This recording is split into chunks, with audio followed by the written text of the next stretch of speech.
Welcome to McPlum, simple solutions served daily. In this video, I will explain how to make a drawing using a grid. This method is fantastic for achieving accurate proportions and details, especially when working from a reference photo.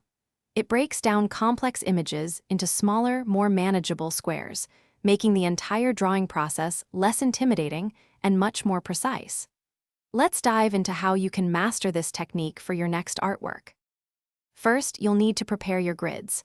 On your reference image, use a ruler and pencil to draw a grid, perhaps with 1-inch squares. Then, create an identical grid on your drawing paper. It's crucial that the number of squares and their relative proportions match exactly between your reference and your drawing surface. This foundational step ensures accuracy. Now, the fun part, drawing. Concentrate on one grid square at a time.